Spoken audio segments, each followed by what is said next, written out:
시청자 여러분 안녕하십니까? 원스톱 부동산 중개법인의 최열 대표입니다. 여러분의 관심이 집중된 이슈에 관련된 분들을 모시고 궁금증을 해결해드리는 최 대표가 한다 시간이 돌아왔습니다. 자, 오늘 모신 분은요, 여러분들이 아주 궁금해하시는 상속과 증여에 관한 문제점을 해결해드릴 그런 분을 모셨습니다. 이분은요, 무려 38년간 보험업계에 몸담고 계셨고요. 현재는 문수보험 대리점의 대표이사이신 박상교 대표님을 모시고 말씀 나누도록 하겠습니다. 대표님 반갑습니다. 반갑습니다. 네, 반갑습니다. 네. 네, 박상규입니다. 네.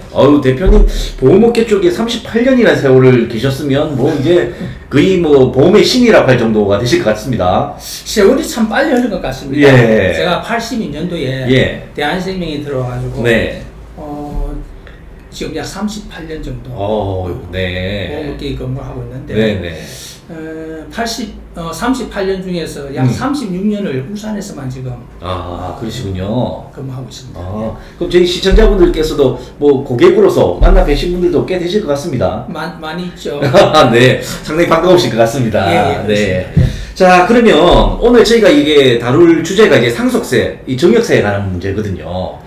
예, 상속세, 증여세 중에서 네. 오늘은 상속세 해결안에 대해 가지고 해결안에 대해서 한 예를 갖고 해결안을 제시해 보도록 네, 그럴까요? 네. 왜냐하면 최근에 이제 부동산을 뭐 증여나 상속을 통해서도 많이 증여하시려고 하시는 분들도 계시고, 또 어떻게 보면은 좀 편법적인 부분이지만 이게 좀 절세 목적, 네. 탈세는 아닙니다. 절세 목적으로 이렇게 방법들을 찾으시는 분들이 많습니다. 네. 근데 사실 저도 이게 보험을 통해서 이렇게 절세를 할 수 있다? 이런 내용 저도 처음 듣는 것 같거든요. 그래서 상당히 기대가 좀 되고 있습니다. 우리나라 자산가들, 고액 자산가들의 그 특징을 보면은 네. 자산이 부동산에 편중되어 있다는 이런 단점이 있습니다. 아무래도 고액이니까요. 네. 그런 분들의 문제점이 뭔가 하면 네. 사망했을 때 상속이 이루어지지 않습니까? 그렇죠. 상속이 이루어졌을 때 네. 상속세가 많이 나옵니다. 나오게 네. 되면 그 해결안을 네. 보험회사의 그 상품을 갖고 해결할 수 있는 좋은 방안이 있어서 오늘 거기에 대해서 한번 설명해 드릴까 하고 나왔습니다. 알겠습니다. 저도 기대가 참 많이 됩니다. 예. 오늘 꿀팁을 우리 시청자분들께 잘 전해주시면 감사하겠습니다. 예. 네. 자, 그럼 뭘 먼저 살펴봐야 될 것 같습니까? 먼저 기본적인 뭐 상속세, 증여세 다 부분을 좀 설명을 드려야 될까요? 상속하고 증여는 네네.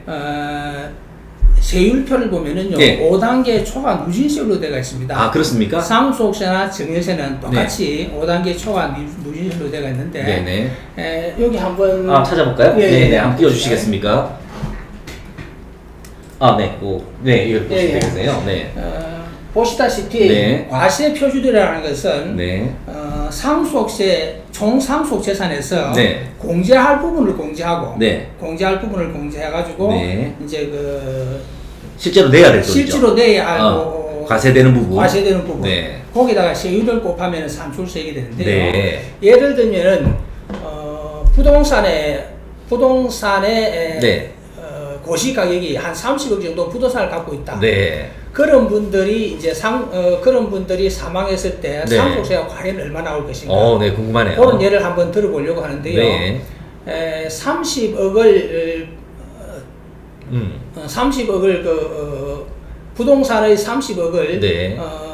상속을 할 경우에 네. 우리 아파트 같은 경우는 실거래가를 계산하는데 네. 아파트를 제외한 대부분의 네. 물건들은 네. 예를 들면은 주택이라든지 네. 상가, 네. 뭐 토지 이런 거는 고시 가격 네. 기준 시가를 기준으로 합니다. 네. 그 기준 시가에서 네.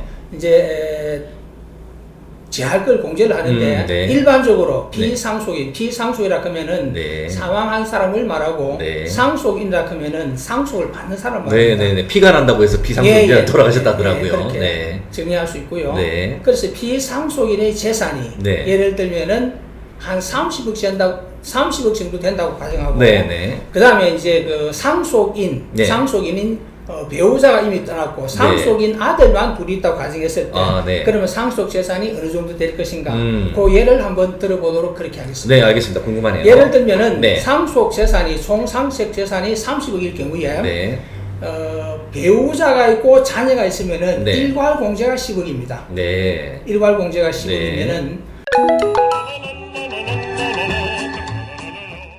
일단 과세 표준이 예, 20억, 20억이 되죠. 물론 거기서 네. 채무가 있다든지 그다음에 장례비 뭐 500만 원 이런 네. 그런 문제를 하겠습니다만은 네. 자, 일반적인 거는 일단 빼고, 일반적인 거는 빼놓고 지역적인 것은 제가하고 네. 크게 네. 10억을 공제할 수 있고요. 네. 그다음 배우자가 있고 자녀만 있다. 네. 이렇게 되면은 5억을 공제할 수 있고. 아, 네. 그다음에 상속인이 네. 자녀도 없고 뭐. 오직 배우자가 상속을 받게 된다. 아, 네. 이렇게 되면은 7억까지 공제를 해줍니다. 아, 네. 그래서 총 상속 재산에서 네. 공제를 하고 나면은 그게 과세 표준인데 과세 표준은 5단계 누진세로 되어 있는데 네. 보시다시피 과세 그러네요. 표준이 1억 이하일 경우에는 10%입니다. 아, 네. 예를 들어서 과세 표준이 1억이다. 그러면은 산출세액은 1억이라는 얘기, 1,000만이라는 얘기죠. 아, 네. 10%니까. 네. 그 다음에 1억 초과 5억까지는 1억 초과 5억까지는 20%에다가 네. 또 누진공제를 하네요. 누진공제 1,000만 원을 하게 네. 합니다. 그 다음에 5억 초과 10억까지는 30%, 누진공제 6천만 원. 네. 10억 초과 네. 30억까지는 40%고요. 네. 거기 누진공제 1억 6천입니다. 아하. 30억이 넘으면은 네. 50%에다가 누진공제가 4억 6천입니다. 아. 그러면은 실례를 들어서 네. 조금 전에 얘기했다시피 비상속인이 50세, 네. 50세인 남자고 네. 그 다음에 부동산의 네. 고시 가격이 네. 30억이고 네. 상속인이 자녀 2명이라고 가정했을 때 네. 상속세가 어느 정도 나올 것인가를 한번 네. 계산을 해보도록 그렇게 하겠습니다. 네. 자, 30억일 경우에 네.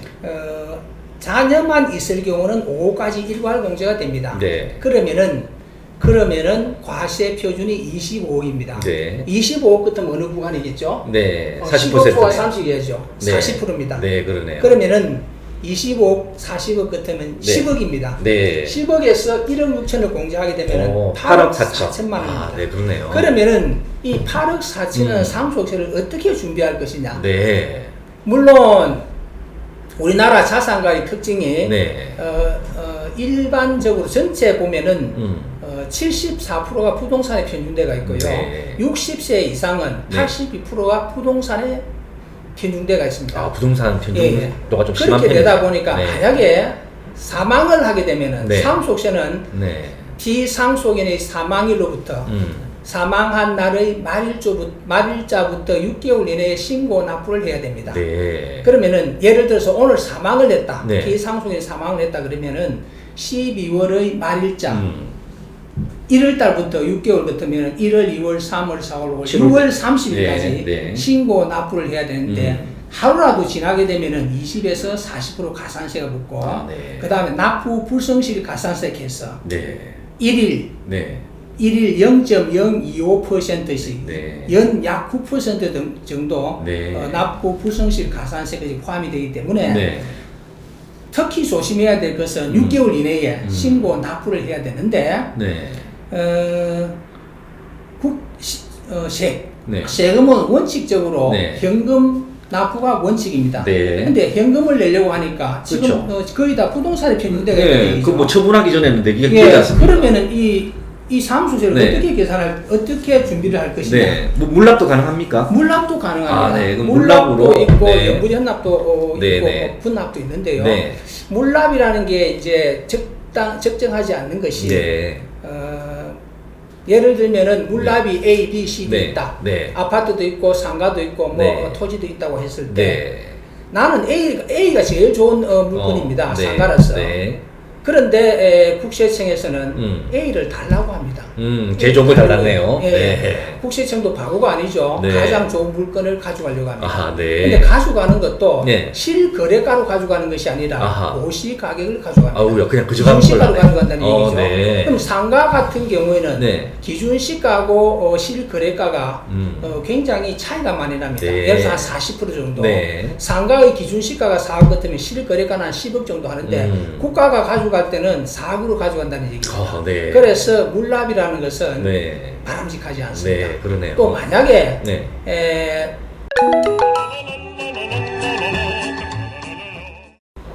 물납 말고 연부연납을 한다 손치더라도 네. 담보를 제공해야 되고요. 네. 그것도 감정을 받아야 되고 네. 여러 가지 불편한 점이 네. 많은데 네. 가장 좋은 방법은 생명보험회사에서 지급하는 종신보험이다. 네. 국세청에서도 종신보호 상속세 해결함으로써는 네. 생명보험회사에서 지급하는 종신보험을 이용하라. 요거는 그렇습니까? 책자가 나와 있습니다. 아, 네. 자, 그러면은 네. 조금 전에 얘기했다시피 네. 실례를 들어가지고 네. 부동산을 갖고 있는데 네. 고시 가격이 30억이다. 네. 30억이다. 네. 이 부동산은 아파트를 제외한 상가나 네. 주택이나 네. 그다음에 토지라고 봤을 때 네. 상가를 제외한 대부분의 부동산은 고시 가격으로 신고를 하게 됩니다. 네. 30억이고 자녀가 2명 있을 때 일괄 공제 5억 같으면은 과세 표준이 25억이었죠. 되겠습니다. 네. 25억 같으면은요. 네. 40%입니다. 약간 25억 10억에 초과 30억 이하니까. 네, 맞습니다. 10억에 1억 6천을 빼고 이제 8억 4천이 나왔거든요. 예, 그러면은 네. 조금 전에 계산했다시피 네. 과세 표준은 네. 10억. 10억이 됩니다. 네. 10억에서 1억 6천 하면은 8억 4천이죠. 자, 그 그럼 이걸 8억 어떻게 4천을 해결합니까? 네. 8억 4천으로 이제 8억 4천을 네. 저희들 그 화면을 좀 띄워 주시겠습니까? 예, 예. 네. 네. 준비해 오신 화면 있으시죠? 예, 예. 네. 그래서 여기 보면은 네. 예, 그렇습니다. 네. 잠깐 좀 돌려 주시겠어요? 자. 예, 요거죠? 예, 예. 네. 자, 여기 좀 주목해 주십시오. 네. 지금 여기 보면은 네. 이 50세 남자 50세입니다. 네. 여기 피보험자라는 것은 보험의 대상이 되는 사람이고요. 네, 네. 목숨을 건 사람. 네, 여러분들 잘 보이시게. 그다음에 여기 계약자라는 것은 네. 자기 이름으로 계약을 체결하고 네. 보험료 납입의 의무를 지는 사람. 네. 여기 수익자는 나와 있지 않는데요. 수익자는 네. 보험금을 타는 사람입니다. 네. 요걸 이제 설정을 잘 해야 되는데 지금 현재 네. 이 8억 4천이라는 예를 들어서 이렇게 했네요. 요거는 보장 자산입니다. 네. 내용은 뭐 어떻게 되는 거 하면요. 네. 홍길동이라는 사람이 사망하게 되면은 네. 8억 4천이 나오는 겁니다. 네. 그 사망의 원인은요. 네. 종류를 따지지 않습니다. 네. 재해 사망이든지 네, 네. 일반 사망이든지 네. 심지어 사살이라도 네. 보험금이 자살 같은 경우는 네. 가입일로부터 네. 2년이 지나면은 사망보험금이 사망보험금이 나가게 되고 네. 혹시 2년 이내에 사살했을 경우에는 이미 납입보험료를 돌려주는 겁니다. 네. 자, 그러면은 네. 이 50세의 남자가요, 네. 이 8억 4천의 보험금을 준비하기 위해서 네.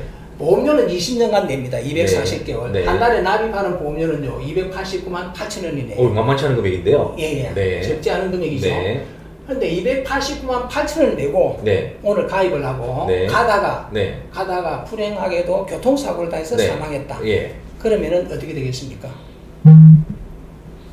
보험금 나오겠죠. 8억 4천이 나옵니다. 네, 그렇겠죠. 보험료를 한 번 내든 두 번 내든 네. 최고 240개월, 네. 20년을 내든 네. 사망하게 되면 반드시 나오게 됩니다. 네. 예. 네. 근데 이 나오는 것도요, 계약이, 서류를 접수하게 되면은 3일 이내에 나옵니다. 네. 혹시 사고조사가 필요한 경우에는 네. 10일 이내에 사고조사를 끝내고 지급을 할 겁니다. 네. 만약에 10일이 더 걸리면은 약관 대출 이력부지 포함해서 네. 지급을 하게 되는데, 네. 자, 그러면은 상속세가 8억 4천에 나왔는데, 네. 이게 8억 4천이요. 접수일로부터 늦어도 네. 10일까지 나오게 되면은 네. 이걸 가지고 상속세를 해결하게 되면은 음. 완전히 깔끔하게 끝나는 겁니다. 네. 만약에 이 보험을 준비하지 않고 네. 다른 방법으로 준비를 한다면은 네. 예를 들면은 8억 4천이라는 돈을 현금을 갖고 있든지 아니면은 은행에 넣어 놓든지 아니면은 나중에 사망을 했을 때 부동산을 처분한다든지 했을 때는 여러 가지 어려운 점이 참 많죠. 네. 예를 들면은 부동산을 처분한다. 처분해서 8억 4천을 마련한다고 하면은 신고는요, 피상속인의 사망일로부터 6개월 이내 신고 납부를 해야 되는데 네. 그 시점이 어느 시점인가도 정확하게 모르잖아요. 언제 사망할지. 또 그 시점에 부동산 가격이 어떻게 될지. 그리고 6개월 이내에 처분해가지고 상속세 지원을 마련한다는 것은 그는 그렇죠. 금매로 처분할 수밖에 없죠. 예. 네. 그렇게 되면은 네. 이건 바람직하지 않다. 그래서 가장 좋은 방법은 네. 생명보험회사에서 판매하는 네. 종신보험을 이용해서 해결하는 것이다. 이렇게 결론을 지을 수 있을 것 네, 같습니다. 알겠습니다. 그럼 일종의 종신보험으로서 보험료를 타는 걸로 해결이 가능해진다. 그렇죠. 그 말씀인 거죠? 네, 최선의 네. 방법인데요. 네. 그러면은 요걸 조금 더 구체적으로 한번 생각해 보면은 네. 보험료를 289만 8천을 내 가지고 네. 8억 4천을 네. 물론 보험료를 한 번 내든 두 번 내든 네. 최고 많으면 20년 240개월을 내든 네. 8억 4천만에 나오는데 만약에 20년간 이 네. 돈을 다 냈다고 가정했을 때 네. 예를 들어서 289만 8천원 네. 약 뭐 한 290만 원을 보고요. 네. 290만 원 곱하기 20 해보십시오. 그러면 얼마 정도 되죠? 290만 잠깐 한번 계산을 해드릴까요? 네. 자.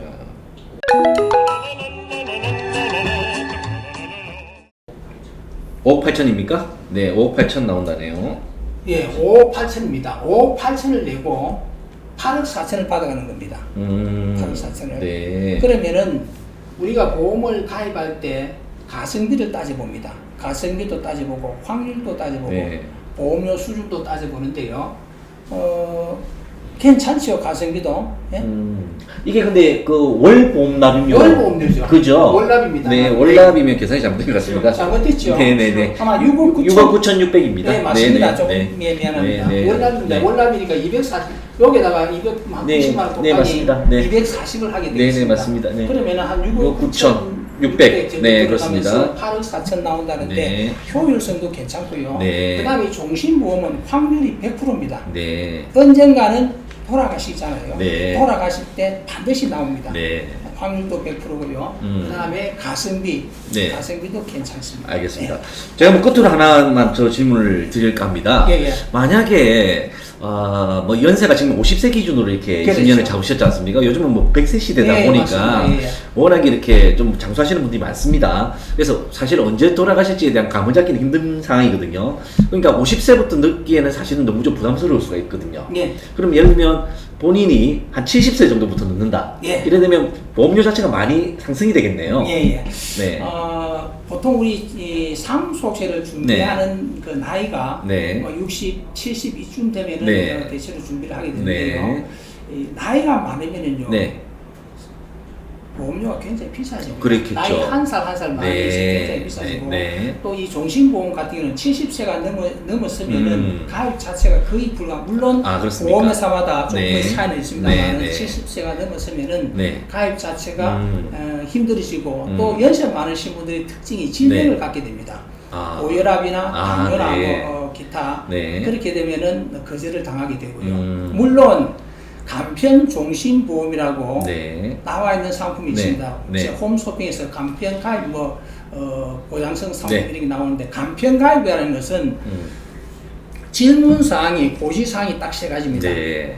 최근 3개월 이내에 네. 의사로부터 추가 검사 필요 소견을 받은 적이 있느냐, 네. 2년 이내에 입원 수술을 받은 적이 있느냐, 네. 5년 이내에 암으로 진단 입원 수술을 받은 적이 있느냐, 네. 아니오만 체크되면은 가입을 시켜주는데, 네. 요거는 이제 유병자 보험이라고 해서 네. 보통 사람보다는 보험료가 비쌉니다. 아, 네. 가입할 수 있는 나이도 75세까지는 가능합니다. 아, 네, 그렇군요. 네, 알겠습니다. 오늘 뭐 대표님 뭐 아주 꿀팁을 저희에게 전해주신 것 같습니다. 그렇습니다. 뭐 잠깐이지만은 뭐 한 20분 금방 흘러간 것 같아요. 아, 그렇습니다. 네네.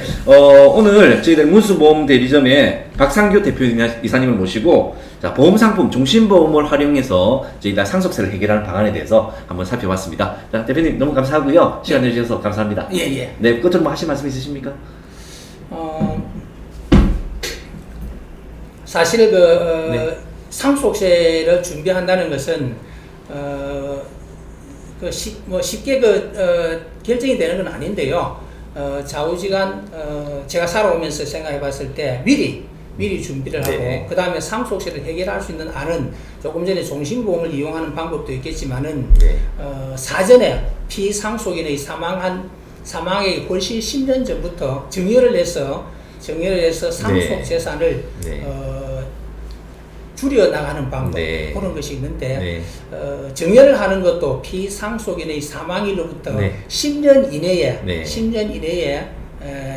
정렬을 하는 것이 좋은데 네. 정렬은 배우자 간에는 10년간 6억까지 정해시 없이 정류가 네. 이루어집니다. 네. 그 다음에 성인인 자녀, 성인이라고 하면 19세 이상을 얘기하는데 네. 성인인 자녀에게는 5천만 원까지 네. 10년간 5천만 원까지 네. 미성년자는 2천만 원까지 네. 기타 친족은 1천만 원까지 네. 공제가 되는데요. 네. 정여가 유리한 거는 정여는 정여 받은 사람, 네. 수정자 중심으로 네. 정여세를 계산하고요. 상속세는 피상속인, 즉 사망하는 사람의 전 재산에 대해서 상속세를 과세하기 때문에 네. 5단계 초과 누진세율을 적용하기 때문에 네. 정여가 훨씬 유리합니다. 네. 그래서 네. 상속세 계획은 미리 10년 전, 네. 30년 네. 전부터라도 네. 미리 정리를 해서 네. 상속 재산을 줄여서 상속세 절세 하는 그런 방안을 네. 강구하는 것이 좋을 것 같습니다. 아, 네, 알겠습니다. 아주 뭐 꿀팁을 드린 것 같습니다. 자, 시청자 여러분, 뭐 도움이 되셨으면 좋아요, 구독 잊지 마시고요. 알람 설정까지 부탁드리겠습니다. 저희 최 대표가 간다는 여러분이 또 다른 궁금증을 들고 다시 찾아뵙도록 하겠습니다. 감사합니다. 수고하셨습니다. 자, 도움이 되셨으면 좋아요, 구독 잊지 마시고요. 자, 다음에 뵙겠습니다. 감사합니다. 예, 반갑습니다. 반갑습니다. 네.